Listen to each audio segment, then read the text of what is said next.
नमो तस् भगवतो अरहतो सम्मा संबुद्धस्स। सभी उपासक एवं उपासिकाओं को जय भीम, नमो बुद्धाय। भगवान तथागत सम्यक संबुद्ध डॉक्टर बाबा साहब भीमराव अंबेडकर और आप सब श्रद्धावान उपासक एवं उपासिकाएं, बहुत दूर से आप लोग मालेगांव से इलोरा की गुफाएं देखने के लिए आए और इससे पहले अजंता की भी गुफाएं आपने देखी। तो जो इलोरा और अजंता की गुफाएं हैं, खास करके वो भगवान बुद्ध के धम्म की धरोहर है। एक बुद्धिस्ट होने के नाते हमें अजंता और इलोरा की गुफाएं देखनी चाहिए। कहा जाता है कि भगवान बुद्ध के काल में इस तरह की गुफाएं बनाई जाती थी।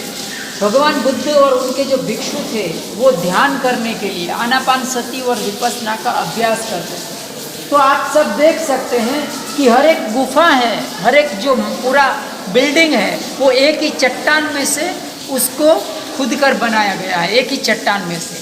तो उस समय में जो भगवान बुद्ध और उनके जितने भिक्षुगण थे वो ध्यान करते थे। तो ध्यान करने के लिए हमारे पास एक अनुकूल परिस्थिति होना चाहिए, अनुकूल स्थान होना चाहिए। उसे महामंगल सूत्र में हम सुनते हैं ना, पति रूप देश वासोच कुब्बे च कत पुण्यता। पति रूप देश वासो अर्थात अनुकूल स्थान नहीं होता है तो हम धम्म में या तो ध्यान में आगे नहीं बढ़ सकते हैं। तो भगवान बुद्ध थे, उनके जो अनुयायी जितने भी भिक्षुगण थे वो सब ऐसा एक स्थान बनाते थे जहाँ एकांत हो, जहाँ शांति से बैठ सके। आपने 10 नंबर की गुफा देखा, कितनी शांति है, उसका इको कितना आता है, हमारे जो आवाज़ होती है इसके बहुत सारे प्रतिध्वनि उठते हैं। तो इस तरह का जो माहौल होता है वो ध्यान करने के लिए बहुत ही अनुकूल होता है। तो शायद आपको मालूम होगा कि जो सम्राट अशोक था उसने कितने चैत्य बनाए थे, है ना। सब जगह 84,000 चैत्य बनाए थे। ये भगवान बुद्ध की धरोहर है। इवन यहाँ नहीं, पूरे महाराष्ट्र में ही नहीं, गुजरात में भी ऐसी बहुत सारी गुफाएं मिलती है जहाँ भगवान बुद्ध के काल में जो बौद्ध भिक्षु थे वो ध्यान करते थे। शायद आप में से किसी ने कोर्स किया है विपस्सना का, नहीं किया है। तो भगवान बुद्ध का जो शासन है और धम्म का शासन यानी ध्यान, वो दोनों अविभाज्य रूप से जुड़े हैं, उसे अलग नहीं कर सकते हैं। तो भगवान बुद्ध के जितने भिक्षु थे इस तरह का कुटिया बनाते थे, बहुत समाज से दूर, सोसाइटी से दूर, नगर से दूर, एकांतवास में ध्यान करने के लिए बनाते थे। तो इस गुफा जो खास करके इलोरा की गुफा है वो आज से तकरीबन 1500 साल पहले ईजाद की गई है।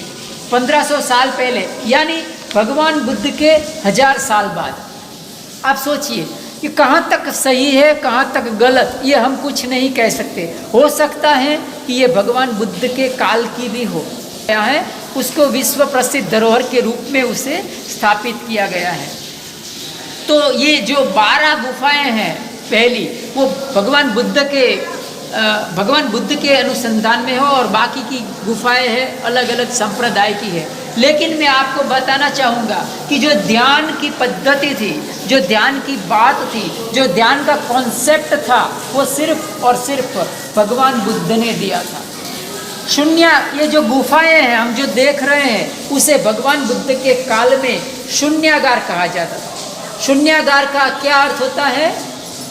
शून्य अर्थात zero disturbance.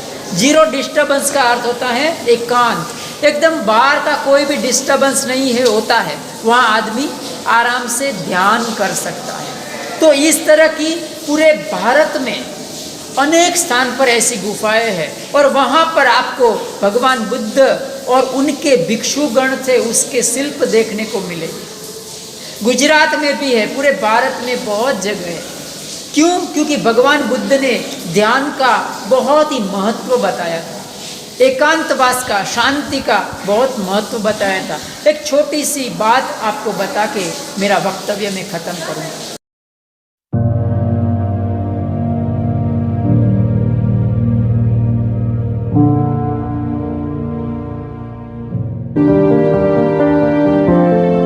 accelerate the wheel of Dhamma, subscribe the channel and press the bell icon.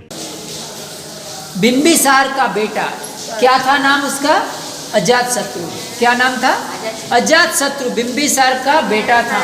और बिंबिसार का बेटा एक बार भगवान बुद्ध को मिलने के लिए जाता है।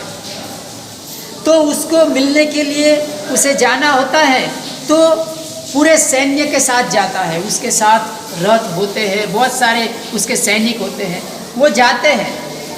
जैसे जैसे उनके साथ जीवक था। कौन था? जीवक। जीवक उस समय का बहुत बड़ा डॉक्टर था। वो उनके साथ जाता है। जैसे जैसे करीब आता है तो जीवक, झूठ क्यों बोल रहे हो? तो बोले एक साथ 5000 लोग जहाँ बैठे हो और एक सांस की क्या, एक खांसी की आवाज भी नहीं आती हो, ये असंभव है, मैं नहीं मानता हूँ। तू मेरे पर षड्यंत्र करके मुझे मरवाने ले जा रहा है। तो जीवक कहता है कि नहीं महाराज, आप तनिक आगे बढ़िए। तो जैसे जैसे अजातशत्रु और जीवक आगे बढ़ते हैं और देखते हैं तो भगवान बुद्ध के साथ तकरीबन हजारों भिक्षु और उपासक उपासिकाएं एक शांत चित्त से बैठे हैं। किसी का एक पिंड का गिरने का आवाज भी अगर आता है तो भी सुनाई देगा।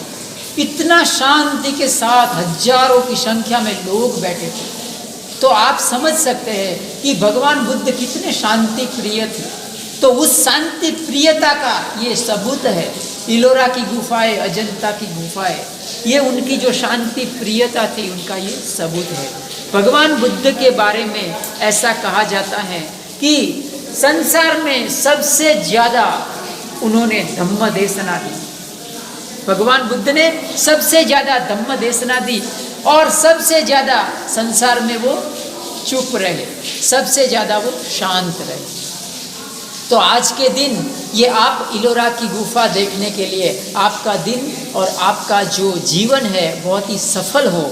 आप धम्म में आगे बढ़े और ध्यान भावना बुद्धानुसति धम्मानुसति में आप आगे बढ़े।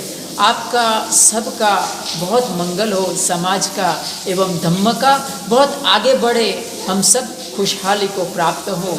आज का आपका शुभ दिन पर मैं इतना ही कह के मेरा इस वक्तव्य को मैं ख़त्म करता हूँ। सबका मंगल हो, सबके जीवन में खुशहाली आए। बोलिए साधु साधु साधु।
Wheel of Dhamma is dedicated to pay back to society.